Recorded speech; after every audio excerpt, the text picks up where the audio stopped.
Jubilee put one black conservative in a room with 20 black liberals. 2 hours. 21 people. And somewhere inside all that crosstalk, 3 specific, factual claims got made that nobody in that room had 90 seconds to check. So I checked them, not the vibes, not the politics. 3 claims and what the record actually says. Let's go. 12 minutes in, they get to Booker T. Washington. And you're about to hear an argument you have heard 1,000 times, that Booker T is the proof. The proof that black people never needed the government at all. Oppressed. That was the point. Up from slavery. Booker T. Washington had a message of black success and personal accountability and responsibility. And he did not depend on the government to do the things that black people could already do. Yes, he did deny on the government. He did not. Yes, he did not make his mission and his plan to say that black people should depend on the government. He did not depend on the government. Hold that. Tuskegee, the school that is the entire argument, the monument to black self-reliance, was created by an act of the Alabama State Legislature. House Bill 165, February 10th, 1881.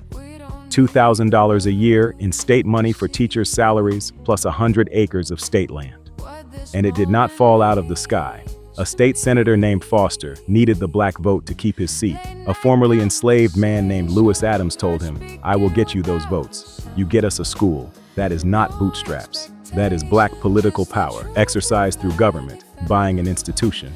Now be fair, because fair is the only thing that makes this worth watching. That $2,000 covered salaries and nothing else. No buildings, no land to put them on, no books. Washington raised the rest himself, and that part is real, and it is remarkable. But he did not depend on the government is not real. The government is in the founding charter.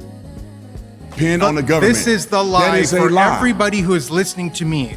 The lie is that black people should focus solely upon family and their economic status and ignore agitations for social equality. No, it's and he actually says, the family. He actually says in that personal book responsibility. that agitations for social equality are the extremist folly because black people are not prepared to be social equals to white.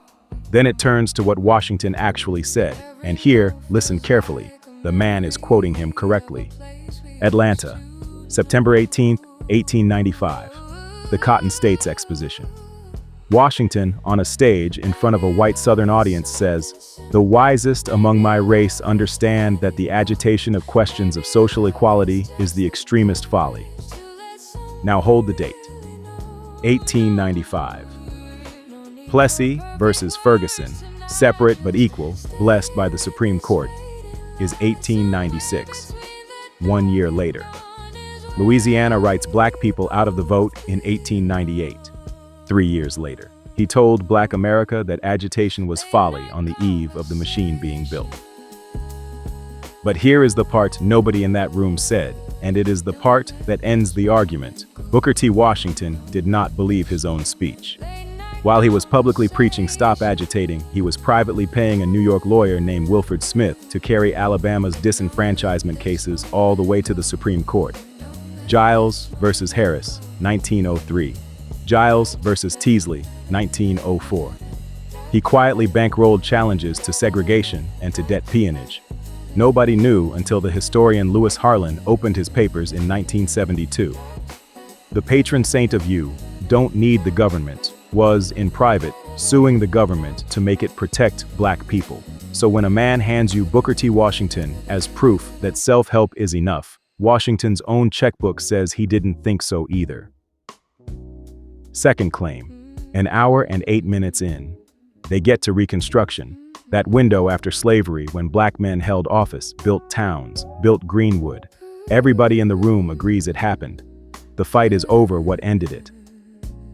Why America is so great. What I'm saying is that black people being resilient, operating through capitalism, and believing in themselves and being self-sustainable was the best path for blacks, and they were successful in that. When they begin to rely on the government, begin to rely on handouts, begin to listen to foolish things that people like Martin Luther King said, it caused us to be more dependent on the government, less dependent on ourselves, and Marxist theology, Martin Luther King. Okay, let's do the arithmetic, because the arithmetic is the entire answer. Reconstruction ends in 1877. The Compromise of 1877. Federal troops come out of the South, and the redemption governments walk in. Martin Luther King Jr. was born in 1929, 52 years later. The collapse was finished before the man was alive to be blamed for it. So what did it? It is not a mystery. It was written down, debated, voted on, and published. 1890, the Mississippi Plan, poll tax, literacy test, a working template, and every southern state copies it. 1896, Plessy, separate but equal. 1898, Louisiana rewrites its own constitution, poll tax, literacy test, and a grandfather clause engineered so that only white men slip through it. Here is what that did. Registered black voters in Louisiana. 1896, 130,344. 1900, 5,320. 1904, 1,342. 99%. Gone. In 8 years. That is not a culture problem. That is not dependency. Nobody read Karl Marx and forgot how to vote. They were removed, by statute, on purpose, in daylight.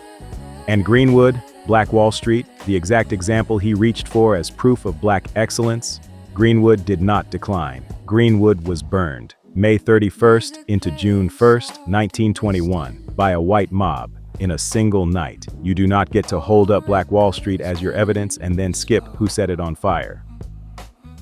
Third claim, an hour and 26 minutes in, somebody puts the maternal mortality numbers on the table, and watch what happens. He doesn't deny the numbers, he reframes them. Agree with you. Do you know the black maternal mortality rate in the United States of America? I don't know it, but I do know this, that black people have a disproportionate effect in that area. Yeah, it's 50.3 versus the white. But that's not necessarily discrimination and disparities are different. That's not necessarily meaning that somehow the medical system is intentionally discriminating. Disparity, not discrimination, all right? Start with the numbers because the numbers are not in dispute by anybody. CDC, National Center for Health Statistics, 2023, black maternal mortality, 50.3 deaths per 100,000 live births. White, 14.5, 3.5 times. And watch this one. Between 2022 and 2023, the white rate fell, 19 down to 14.5. The black rate went up, 49.5 to 50.3. The gap did not narrow, it widened. Infant mortality, same agency, same year, 10.9 per thousand for black infants, 4.5 for white, more than double. Let me give you a perspective, because just because there's a statistical data point, you gotta work through the data points, because what you're saying is that every white doctor is racist against black people. That's what you're implicating. Now, his move. It's comorbidities, it's the health of the mother, it's income, it's education, it's class, not race. Fine, that's a testable claim, so test it. New York City's health department looked at births from 2008 to 2012. College-educated black women were more than twice as likely to suffer life-threatening childbirth complications as white women who had never finished high school. Read that again. The degree didn't help. The black woman with a college education is in more danger than the white woman who dropped out of high school. Whatever that is, it is not class. And where it comes from is documented. 2016, Proceedings of the National Academy of Sciences. Researchers surveyed white medical students and residents. Half of them, endorsed at least one false belief about biological differences between black and white bodies, that black skin is thicker, that black nerve endings are less sensitive. And the ones who held those beliefs rated black patients' pain lower and made less accurate treatment recommendations. Not intent, not a doctor in a hood. Belief, inherited, unexamined, and acting on a body in a hospital bed. And that belief has a birthplace. J. Marion Sims, the man they call the father of modern gynecology, developed the surgery that made his name by operating on enslaved women. Anarcha, Betsy, Lucy, over and over, without anesthesia, because the medicine of that moment held that they did not feel it the same way. American gynecology was built on black women's bodies and on the belief that those bodies felt less. You do not get to be surprised that the belief outlived the men who held it. 3 claims, 3 receipts. And here's what I want you to take out of this, because it is not conservative bad, liberal good. In a 2-hour video with 21 people in the room, nobody had 90 seconds to say, hold on, let me look that up. That is not an accident. That is the format. The format rewards whoever talks fastest and remembers most confidently. And confidence is not the same thing as being right. So slow it down. Ask for the date. Ask for the number. Ask who wrote the law. The record is public. It is just that nobody in a debate has time to read it. Until the next story, peace.